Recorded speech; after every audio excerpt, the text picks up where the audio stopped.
Price B to God. இந்த நாளிலும் கூட கர்த்தருடைய வார்த்தையை நாம் தியானிக்கலாம். போன வாரத்தில் கூட நம்ம ரகசிய வருகை குறித்தான செய்திகளை நாம் கூட பகிர்ந்து கொண்டிருந்தேன். இந்த நாளில் கூட நம்ம இயேசு கிறிஸ்துவுடைய 2ஆம் வருகை, 2 வகையான வருகை உண்டு என்று சொல்லி உங்ககிட்ட நான் நல்லா சொல்லியிருந்தேன். முதல் வருகை ரகசிய வருகை. அதை குறித்து நாம் தெளிவாக பார்த்துருப்போம். இந்த நாளிலும் கூட இயேசு கிறிஸ்துவுடைய 2ஆம் வருகை, அதாவது பகிரங்க வருகை, அதற்கான ஆதார வசனம் மத்தேயு 24ஆம் அதிகாரம் 29, 30, 31 நான் வாசிக்கிறேன். அந்த நாட்களில் உபத்திரவம் முடிந்தவுடனே சூரியன் அந்தகாரப்படும், சந்திரன் ஒளியை கொடாதிருக்கும், நட்சத்திரங்கள் வானத்திலிருந்து விழும், வானத்தின் சத்துவங்கள் அசைக்கப்படும். அப்பொழுது மனுஷகுமாரனுடைய அடையாளம் வானத்தில் காணப்படும். அப்பொழுது மனுஷகுமாரன் வல்லமையோடும் மிகுந்த மகிமையோடும் வானத்தின் மேகங்கள் மேல் வருகிறதை பூமியில் உள்ள சகல கோத்திரத்தாரும் கண்டு புலம்புவார்கள். வலுவாய் துணிக்கும் எக்கால சத்தத்தோடு அவர் தமது தூதர்களை அனுப்புவார். அவர்கள் அவரால் தெரிந்து கொள்ளப்பட்டவர்களை வானத்தின் ஒரு முனை முதற்கொண்டு மறுமுனை மற்றும் 4 திசைகளிலிருந்து கூட்டிச் சேர்ப்பார்கள். அல்லேலூயா. இங்கே பார்த்தீங்கன்னா 29 வசனத்தில் அந்நாட்களில், எந்த நாட்களில் அப்படின்னா அதுதான் உபத்திரவ காலம். இங்கே சொல்லப்பட்டிருக்கு அந்நாட்கள் உபத்திரவம் முடிந்த உடனே. உபத்திரவ நாட்கள் எத்தனை வருஷம் உங்களுக்கு தெரியும்ல? ஆமாம், 7 வருஷம். 7 வருஷ காலம் உபத்திரவ காலம். அது 2ஆய் பிரிக்கப்படுது. முதல் 3 வருஷம் உபத்திரவ காலம், அடுத்த 3 வருஷம் மகா உபத்திரவ காலம் என்று சொல்லப்படுது. இந்த உபத்திரவ காலத்துக்கு முன்னே தான் சபை எடுத்து கொள்ளப்பட வேண்டும். அதாவது கிறிஸ்துவுக்குள்ள பரிசுத்தமாய் வாழ்கிற ஒவ்வொரு தேவச்சனத்தையும் கர்த்தர் என்ன பண்ணுவார்? அவர் எடுத்துக்கொள்வார். அதற்கு பிற்பாடு தான் அந்த கிறிஸ்துவுடைய வருகையும், அவனுடைய ஆட்சி காலத்தில் 7 வருஷம் அவன் இந்த பூமியை ஆளுகை செய்வான். அதாவது பிசாசு 7 வருஷம் இந்த பூமியை ஆளுகை செய்யும். அந்த கிறிஸ்து என்பவன் மனிதர்களை அவன் ஆட்டி படைப்பான். இதுதான் நம்ம வேதத்தில் வாசிக்கிறோம். அந்த 7 வருஷம் முடிந்த உடனே தான் வசனம் சொல்லுது, அந்த 7 வருஷம் முடிந்த உடனே சூரியனில் ஒரு மாற்றம். என்னென்னா, சூரியன் எப்படி இருக்கான்? அந்தகாரப்படுது. சந்திரன் ஒளியை கொடாதிருக்கு. நட்சத்திரங்கள் வானத்திலிருந்து விழுகுது. வானத்தின் சத்துவங்கள் அசையுது. இங்கே பார்த்தீங்கன்னா ஹெவன்ஸில், அதாவது நம்ம கண்களால் பார்க்குற சூரியன், சந்திரன், நட்சத்திரம், இதெல்லாமே ஒரு விதமான தோற்றங்கள் மாறுது. இதுவரைக்கும் உலகம் பார்த்திராத வகையில் வானத்தில் ஒரு பெரிய அடையாளங்கள், பயமுறுத்துகிற காரியங்கள்லாம் அந்த நாட்களில் நடக்கும். அதுதான் உபத்திரவ காலம். இதை ஜனங்கள் பார்க்கும் பொழுது எப்படியாக அதை யோசிப்பாங்க? இன்றைக்கும் நீங்கள் செய்தியில் பார்க்கும்போது கூட ஒரு ஆஸ்ட்ராய்டு பாஸ் பண்ண போது இந்த சூரியன்லேருந்து வெப்பம் அதிகமாக வருது.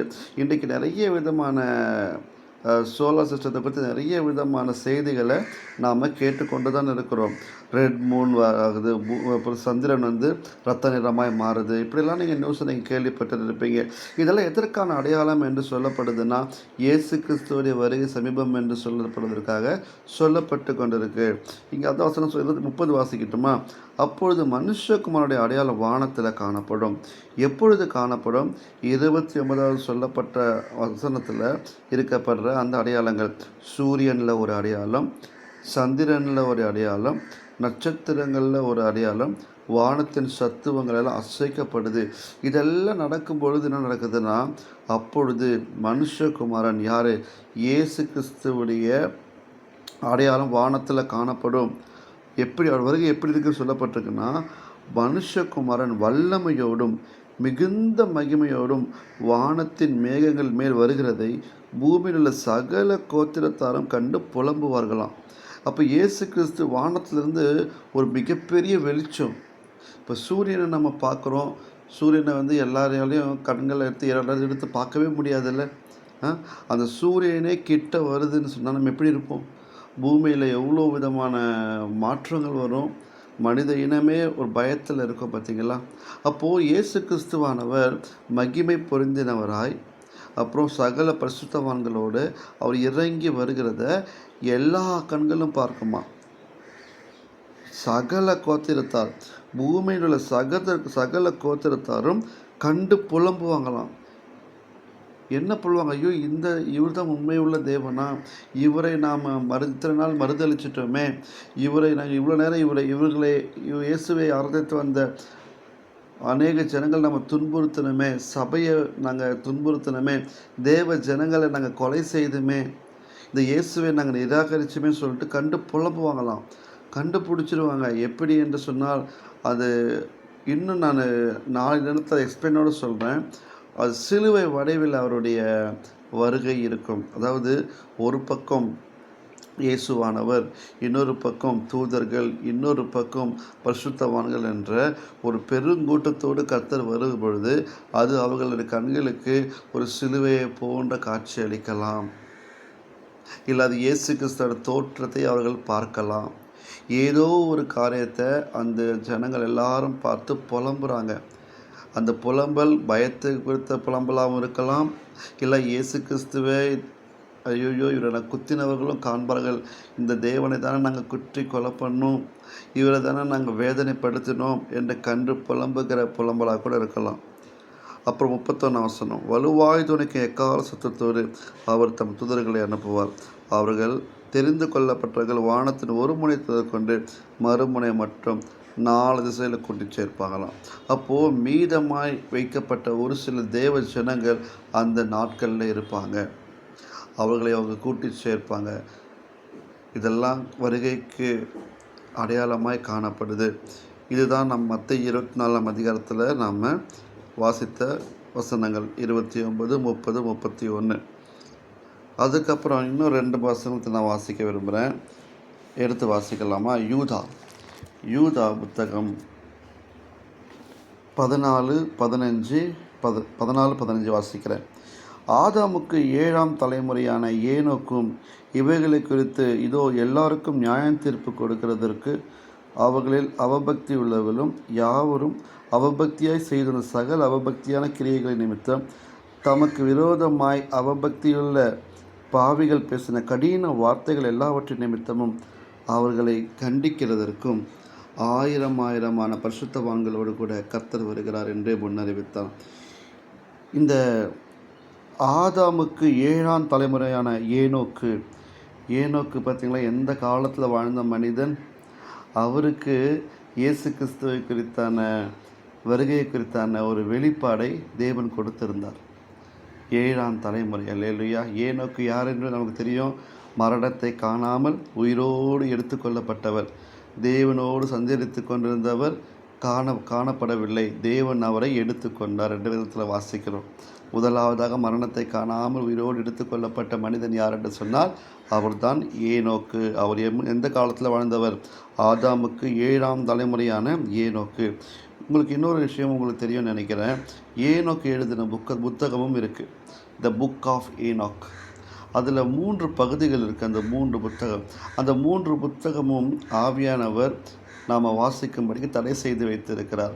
ஆனால் அதில் அது எதை பற்றி இருக்குன்னா, அந்த ஏனோக்கு புத்தகத்தில் பரலோகத்திலிருந்து தள்ளப்பட்ட பிசாசின் கூட்டங்களும், அப்புறம் ராட்சதர்கள் பற்றியும், அப்புறம் இந்த விழுந்து போன தூதர்களுடைய நிலைமை, அவங்க பூமியில் என்னென்னலாம் காரியங்கள் செய்தாங்க என்பது குறித்தான காரியங்கள், பரலோகத்தை குறித்தான காரியங்கள், அப்புறம் பிசாசை குறித்தான காரியங்கள், வருகை குறித்தான காரியங்கள், இப்படி எல்லாமே இந்த புக் ஆஃப் ஏனோக்கில் கர்த்தர் எழுதி வைத்திருக்கிறார்.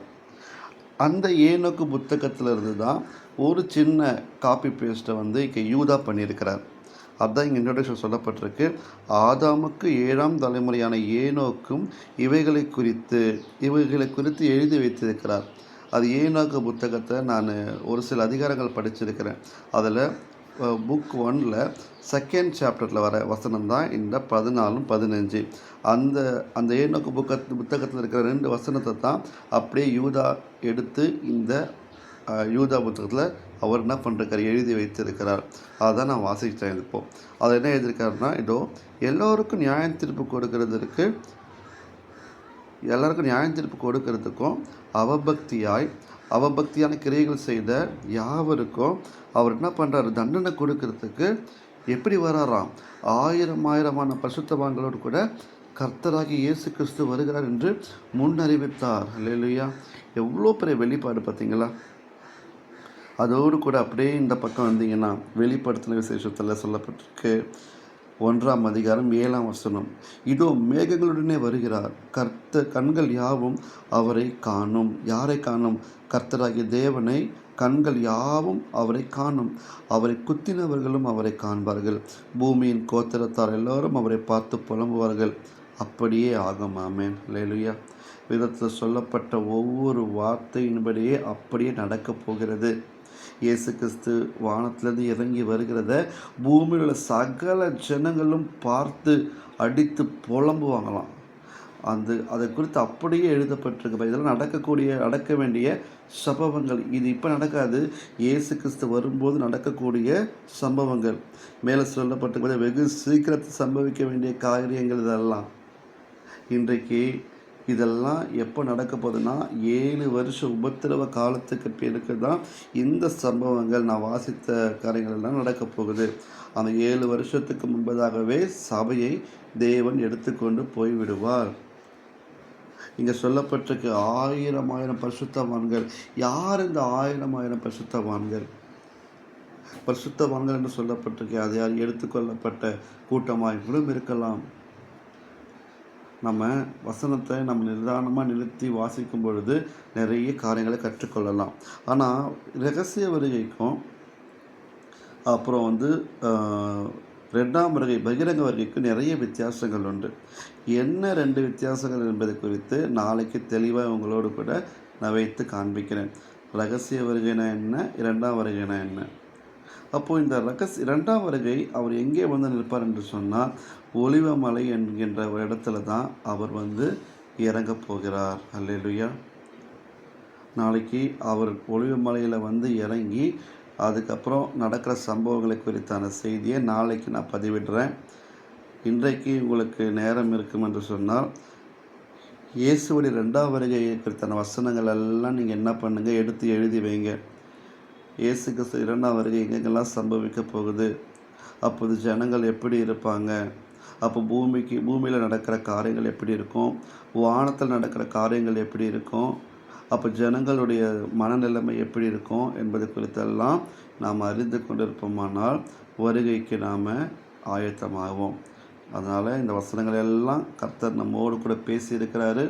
மத்தேயு 24 அதிகாரத்தை வாசிக்க மட்டும் செய்யாதீங்க, தியானித்து பாருங்கள். நாம் எந்த காலகட்டத்தில் இருக்கிறோம் என்பதை தியானிங்க.